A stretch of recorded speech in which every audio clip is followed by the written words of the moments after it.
Ka kanhun menteri hene kesngi kala menjur bantau ya ka komiti bat ya ka subkomiti ban ya kren bat ka GHADC halor kamat ka baydei bat ka chingsi utulam. Shishu ka kanhun menteri kala menjuru ban ya penbet ya ka jaka jong ka GAD ha saitsohpen sora civil subdivision ha ka ba kani ka jing ya ka jia kala ne la bun snam bat Deitang hakane ka kenti ba kilala ban penbet ya ka kanhun menteri kala menjuru ya ka Meghalaya Directorate and District Driver Service Rule arjar arpusan nangta ya ka SOP naga benta ka State Guest House Taraghar Shillong bat kumjuru ya ka list jong kisngi shuti jong usnam arjar arpun reo.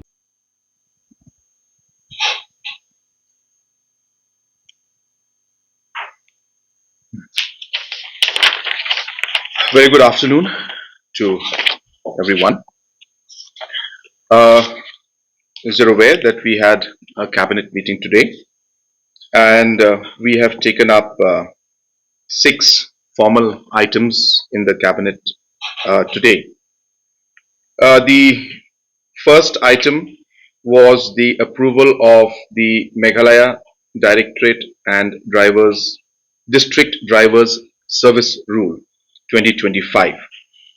As you're aware that in the past many years, there has been a very aggressive approach and work by the personnel department to ensure that all the service rules are in place, because these directly affect the promotion of and recruitment of employees and promotion of employees, and hence having proper service rules in place is absolutely mandatory. And hence in the past we have been doing that, and in line with that, today we have also cleared the Meghalaya Directorate and District Drivers Service Rule. Number 2, as you're aware, we have inaugurated the State Guest House in Taraghar just recently, and therefore we have prepared a proper SOP on how the Taraghar, the State Guest House, will be run, and how the rooms will be allotted, to whom it will be allotted, and the different aspects of how to run the overall guest house. So this SOP was presented to the cabinet today, and it was cleared. The third agenda was the holiday list for 2026. We have approved that in the cabinet today, and it is similar and in line with the holiday list of 2025. The fifth agenda was the GAD land at saitsohpen in Sora civil subdivision. There had been a dispute with the Ilaka and the state government for many decades, and the Ilaka also had raised concerns about the overall ownership of the land in the Sora subdivision in saitsohpen. And today the cabinet has approved the recommendations that have come through the committee that was headed by the Honorable Deputy Chief Minister Bapriston Tinsong, where for the past year and a half this committee has been engaging with different stakeholders and different individuals and people to finally come up with a long-term and a permanent solution to this. Based on this, there were certain areas which had been occupied by the residents and by the Ilaka overall out there for many decades, even before the statehood, and in fact some or majority of them even from British time. And therefore, based on all these records, there was a discussion that was done with the Ilaka, and there was reached to a conclusion after detailed discussion with them that approximately 128 acres of land will be handed over to the Ilaka, and the rest of the land there will be with the GAD and with the state government. And with this decision, this long pending dispute and issue between the Ilaka and the GAD, hopefully, as I said, will be resolved. Once this cabinet decision is made, now they will go for a formal agreement with the concerned stakeholders, and move forward to find a permanent solution. I mean, to not move forward to find, but move forward to conclude the permanent solution for this long pending issue. The sixth issue that we had was regarding the recommendations that have come from the subcommittee that has been set up for the different district councils. So we had a report that has come today, few days back, from the Garo Hills District Council Committee. Subcommittee report has already been submitted. And based on this subcommittee report, the the committee and the District Council Affairs Department has submitted to a proposal to the cabinet, and the proposal is as follows: that after detailed discussion with the subcommittee and with a detailed discussion with the EC of the Garo Hills District Council and understanding their needs and concerns, the state government and the cabinet today has decided to release in advance the share of the councils in their royalty. And with this, they will be able to clear certain amount of backlog, approximately 12 months, and will be able to pay salaries on time. And this advance against the share of the councils, as I said, is what has been agreed by the cabinet today.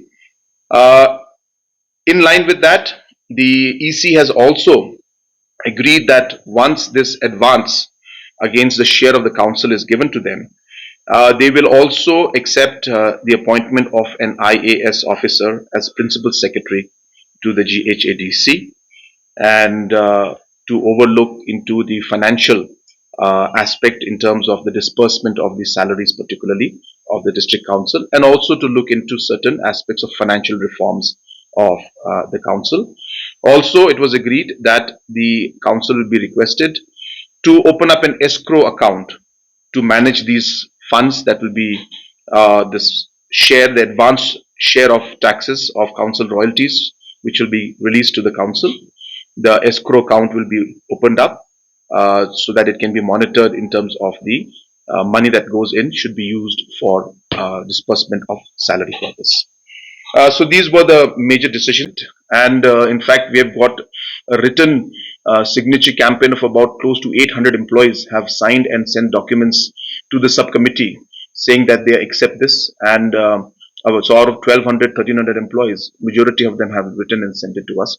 And of course, as the EC will further decide on how the salaries will be paid, so that is up to them. But as I said, for us, we'll be releasing their share in advance, and it will be put into an escrow account so that we can ensure that this money is used for salary purpose.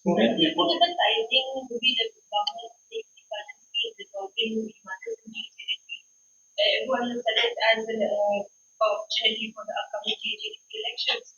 So just that in a sense, it raises a lot of questions that why at the time, why not all these past years that the government has resolved it. No, the employees had raised this issue about 3 months back. So this the what do they call the not the band, what do you call the correct word? They had stopped going to work. The strike, the office strike. This happened about 2 months, 3 months back, and of course, then we took the decision that we will come in and work towards it. And I also want to share that even in the last 3 years, as I said, we have already been supporting the council by releasing funds to them, and additional funds also has been given. So it's not that we are reacting only now. Even in the past, funds have been released to the Garo Hills District Council to enable them to pay salaries. So in fact, in the last 4.5 years, about 42 months of salaries have been paid. And a large amount of that has come out because we have again released some additional amount in terms of advance to them.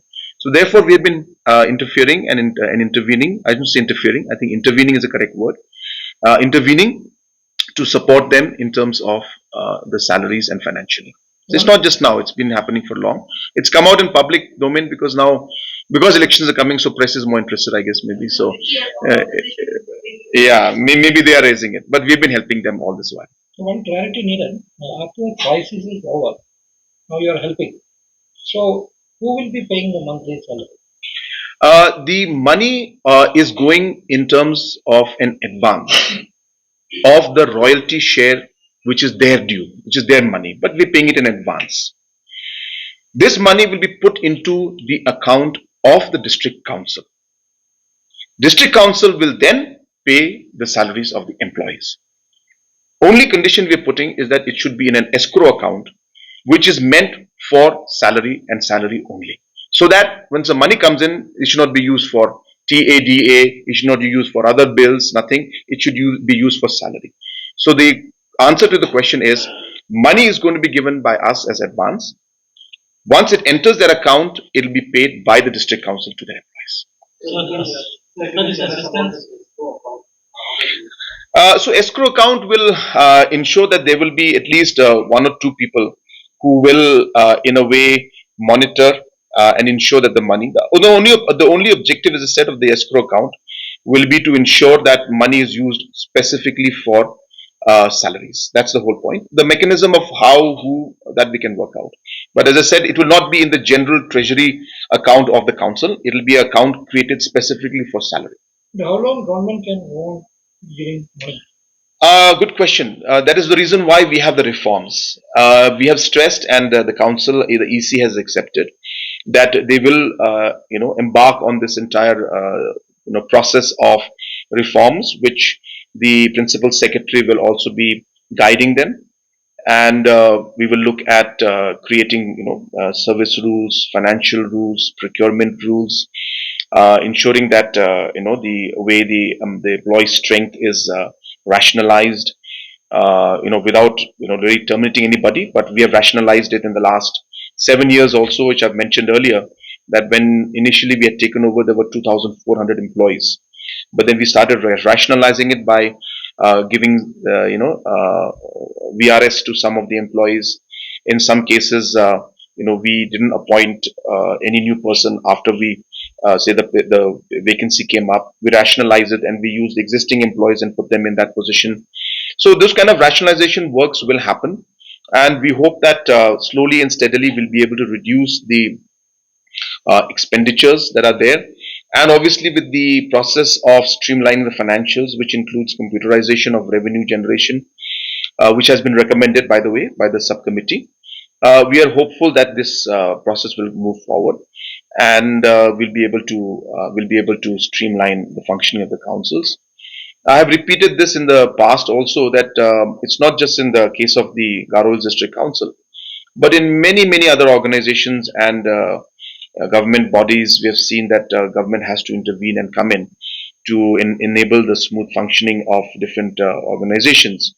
For example, in the last 2 years, the MECL, a lot of people are saying, how come, we are seeing that the, scheduled load shedding. I know that unscheduled means whenever there is a erratic power supply or some lightning or weather conditions, power could fluctuate.